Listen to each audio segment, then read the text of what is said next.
ایک عجیب سا بوجھ وہ اپنے اعصاب پر محسوس کر رہا تھا، جس کی وجہ بظاہر تو دکھائی نہ دے رہی تھی، مگر پھر بھی کچھ تھا جو دل کو بوجھل کر رہا تھا۔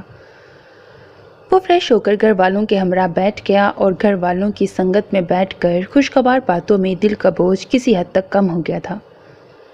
موسیٰ سے ملاقات رات کے کھانے پر ہوئی تھی۔ سب سے چھپ کر اس نے وکٹری کا نشان بنایا، مگر جواب میں اس کا رد عمل دیکھ کر بھونچکا کر رہ گیا تھا۔ آج تو تمہاری فتح کا دن ہے، سالوں پرانا مشن کامیاب ہوا ہے اور تم ہو کہ اس طرح منہ لٹکا کر بیٹھے ہوئے ہو، گویا تمہیں شکست ہوئی ہے، سرنڈر کر دیا ہو تم نے۔ وہ موقع دیکھتے ہی اس کے پیچھے چلا آیا اور حیرت سے استفسار کیا، ٹھیک کہہ رہے ہو تم؟ جس حسرت و خواہش کو پانے کے لیے زندگی بھر جستجو میں لگا رہا، وہ پایا تکمیل کو پہنچی تو دل پہ ایک انجانا بوجھ آ گرا ہے۔ مجھے معلوم نہ تھا وہ شخص اتنا کمزور اور بزدل ہوگا کہ ایک کال بھی برداشت نہ کر پائے گا اور زندگی ہار جائے گا۔ وہ اس کے روبرو بیٹھتا ہوا گویا ہوا۔ کل تک وہ اس آس میں زندہ تھا کہ بیٹی کی کوئی خبر ملے، اور جب اس کو خبر مل گئی کہ اس کی بیٹی خیریت سے ہے، شاید اپنے کردار کی بدسورتی نے اس سے جینے کی امنگ چھین لی تھی اور وہ مر گیا۔ ایسے لوگوں کا یہی انجام ہوتا ہے۔ میں نے اس وقت سے اپنے گھر کی جنت کو جہنم بنتے دیکھا تھا، تب مجھے یہ ادراک بھی نہ تھا کہ خوشی و غم کیا بلا ہیں۔ باشعور میں وقت سے پہلے ہی ہو گیا تھا، یا مجھ جیسے بچے بچپن میں ہی بلوغت کو پہنچ جاتے ہیں جب وہ ماں کو بے قصور ہوتے ہوئے بھی سزا پاتے دیکھتے ہیں، اور باپ بازاری عورتیں گھر لا کر بھی اپنی شرافت و حمیت کے قصیدے گنگناتا ہے، جہاں بات بات پر بہن کے چال چلن کے تانے دیے جاتے ہوں۔ میں نے ماں کو مار کھا کر بھی صابر پایا تھا، اور جب وہ تنہائی میں گھٹ گھٹ کر روتی تھی تو میرا دل کرتا تھا میں ساری دنیا کو آگ لگا دوں، ایک ایک شے کو بھسم کر دوں، مگر میری ماں کی صورت ہمیشہ میرا راستہ روک لیا کرتی تھی۔ اس کے اندر دبی آگ چہرے اور آنکھوں سے ظاہر ہو رہی تھی۔ چچا اور ڈیڈی کے ہر وقت کے تانوں سے میں پوری کہانی سے بخوبی واقف ہو گیا تھا، اور تب ہی میں نے قسم کھائی تھی کہ میں اس شخص کو معاف نہیں کروں گا، اور پھر سب تمہارے سامنے ہی ہے۔ آج پہنچ گیا اپنے انجام کو کہ بیٹی سے نگاہیں ملا کر بھی نہ جا سکا۔ ایک دم ہلکے سے کچھ گرنے کی آواز آئی۔ انہوں نے پلٹ کر دیکھا تو گھبرا کر اٹھے۔ عائزہ بیگم نہ جانے کب سے کھڑی پردے کے پیچھے سے ان کی گفتگو سن رہی تھیں۔ اچانک وہ تیورا کر گریں اور بے ہوش ہو گئی تھیں۔ اس نے فوراً ان کو اٹھا کر بیڈ پر لٹایا۔ صدیقہ اور ہانیہ بھی وہاں آ گئی تھیں۔ صدیقہ پانی ان کے چہرے پر چھڑک کر ہوش میں لائیں۔ پہلے چند لمحے وہ بے سود پڑی رہیں، پھر وہ ایک دم ہی اٹھیں اور میکائل کی طرف دیکھ کر سخت لہجے میں بولیں، یہ کیا کیا تم نے؟ میری عمر بھر کی ریاضت مٹی میں ملا دی۔ سزا و جزا کا فیصلہ کرنے والے تم ہوتے کون ہو؟ کس کی اجازت سے تم نے یہ سب کیا؟ وہ سبھی ششدر رہ گئے۔ عائزہ کے اس قدر سخت اور جذباتی رد عمل کا تو میکائل کو بھی گمان نہ تھا کہ وہ فوراً ہی اس سب سے واقف ہو جائیں گی اور اس طرح اجنبی اور بدظن ہو کر اس سے مخاطب ہوں گی۔ طوفان آیا تھا اور گزر بھی گیا تھا۔ اب ہر سمت اس کی تباہ کاریاں موجود تھیں۔ سفیر اور اس کی فیملی ان کے بدترین دشمن ثابت ہوئے تھے۔ اب نہ ان کو بھائی کے کفن میلے ہونے کا انتظار رہا تھا، نہ ہی عدت کے دن گزارتی بھاوج کا خیال تھا۔ وہ کسی بھی طریقے سے لیزا کی موت چاہتے تھے۔ ان کی بیگم پڑوس کی عورتوں کو آ کر بھڑکایا کرتی کہ ان لوگوں کو محلے سے نکالو، ورنہ علیزہ جیسی لڑکی کی وجہ سے تم لوگوں کی بیٹیاں بھی بگڑ جائیں گی۔ اس طرح اکسانے پر ان کی پڑوسن نگینہ اور اس کی دونوں بیٹیوں کو دلچسپ مشغلہ ہاتھ لگ گیا تھا۔ اب وہ آئے دن محلے کی عورتوں کو لے کر وہاں پہنچ جاتی اور جلد از جلد ان سے گھر چھوڑ کر جانے کا مطالبہ کرتی تھیں۔ لیزا کو چپ لگ گئی تھی۔ وہ تنہا اپنے باپ کی لگائی گئی کھیتی کاٹنے پر مجبور تھی۔ آج بھی پڑوسن نگینہ باجی اپنی چند چیلیوں کو لے کر ان کے گھر موجود تھی۔ پھر کیا فیصلہ کیا آپ نے؟ کب جا رہے ہیں یہاں سے؟ نگینہ بولی۔ میں 1000 بار پہلے بھی کہہ چکی ہوں اور اب بھی باور کروا رہی ہوں آپ لوگوں کو، میں یہی رہوں گی۔ یہ ہمارا گھر ہے، یہاں لگی ایک ایک اینٹ میں ہماری محبت شامل ہے۔ بڑے پیار سے یہ آشیانہ بنوایا تھا ہم نے، عروسہ نے تحمل سے کہا۔ ارے لیکن اب یہ آشیانہ نہیں، رسوائی خانہ بن گیا ہے۔ بی بی، تمہاری لڑکی نامحرم مرد کے ساتھ کئی ماہ گزار کر آئی ہے، اس حقیقت کو بھی تو تم سمجھو۔